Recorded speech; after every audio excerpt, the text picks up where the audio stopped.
Hello, very good morning and welcome to Athavan newspaper highlights. Today, Friday, 6th of January 2017. This is Edward with the highlights of today's English newspapers.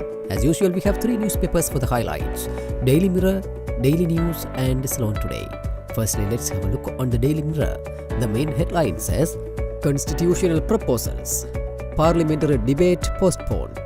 The three-day parliamentary debate on constitutional proposals was postponed yesterday because some political parties sought further time to come up with their stance, it is learned. Finance Minister Ravi calls Central Bank Governor a hospital attendant. If Central Bank Governor Dr. Indrajit Kumaraswamy has said the economy is clearly in the hospital today, it was in the ICU during the Mahinda Rajapaksa government and Governor Kumaraswamy was an attendant to it, Finance Minister Ravi Karunanayake said yesterday. Toppling government will remain a mere dream, says President. President Maithripala Sirisena said yesterday the dreams to topple the government would remain as mere dreams and that there would be no room to change the present administration. Christmas tree record. Sri Lanka yet to apply for ratification. Despite the claim that the construction halted and then resumed Christmas tree at Golf Face Green is the world's tallest artificial Christmas tree, the management at the Guinness World Record told the Daily Mirror that it had not yet received an application from Sri Lanka for this attempt. Police 119 to go silent for 2 hours on January 9. The police emergency hotline 119 will not function for 2 hours on January 9 from 4 am to 6 am because of maintenance work, the police department said yesterday. It said the hotline was being updated to overcome prevalent shortcomings in the emergency service network. Secondly, let's move to Daily News. Hambantota Port Project. Committee to finalize agreements. Joint venture agreement to be signed end January. Two ministers cut short press conference to attend committee meeting. Prime Minister to open Rohunupura Development Zone on January 7. Port ownership to be vested with joint company. A ministerial committee headed by Dr. Sarath Amunugama has been appointed to finalize the agreements related to the Hambantota Port joint venture. Strategic Development and International Trade Minister Malik Samaravikrama said. The Cabinet Subcommittee on Economic Management, which met on Wednesday, appointed this 6-member committee, which comprises of Ministers Dr. Amunugama, Ravi Karunanayake, Arjuna Ranatunga, Sagala Ratnayake, Nimal Siripaladi Silva and Malik Samaravikrama. Bandaranaike International Airport runway repair. Airport closed 8 hours daily from 8:30 am to 4:30 pm. First time such an overlay project carried out since 1966. Contract has been given to a Chinese company. Consultation of touch experts. Currently 175 aircraft movements per day.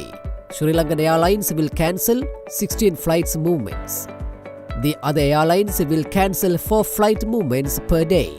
Commercial flights rescheduled for 4:30 pm to 8:30 am. UN report recommends hybrid court. A UN report has identified patterns of grave violations in Sri Lanka between 2002 and 2011, strongly indicating that war crimes and crimes against humanity were most likely committed by both sides to the conflict. President ensures highest level of transparency when signing bilateral agreements. The government has neither drafted any agreement nor any committee report has been released on the Hambantota Harbour and proposed industrial zone, President Maithripala Sirisena said yesterday. He said the government will not sign agreements with any foreign country or institution that would be detrimental to Sri Lanka's heritage and dignity. The president said the government will ensure the highest level of transparency when bilateral agreements are signed with foreign nations and institutions. Finally, let's move to Ceylon Today. Debate on Constitution postponed. The move to hold a 3-day debate on the drafting of the new constitution by making Parliament a constitutional assembly has been postponed indefinitely. This decision has been taken at the Operations Committee meeting of the CA chaired by Prime Minister Ranil Wickremesinghe yesterday. The debate was to be held on 9, 10 and 11 January. At the meeting held yesterday, it had been agreed to examine the interim report compiled by the Operations Committee of the CA and seek agreements before pressing ahead with the debates in Parliament. Opposition leader R. Sampanthan, Joint Opposition MP Dinesh Gunawardena and Ministers Nimal Siripala Silva and Lakshman Kiriyella attended the meeting. Growing TNA impatience takes critical look at government pledges. The Tamil National Alliance will hold a crucial meeting at the office of the leader of the opposition R. Sampanthan in Colombo today. The leaders of the 4 constituent parties, Ilangai Tamil Arasu Katchi, Elam People's Revolutionary Liberation Front, People's Liberation Organization of Tamil Elam of the TNA, will attend today's meeting, which will focus on progress made in connection with several issues included in the presidential and the parliamentary election manifestos of the TNA 2 years ago, sources said. With that, let's come to an end of today's paper highlights. We will come with more news tomorrow morning. Thanks for listening to Athavan Newspaper Highlights.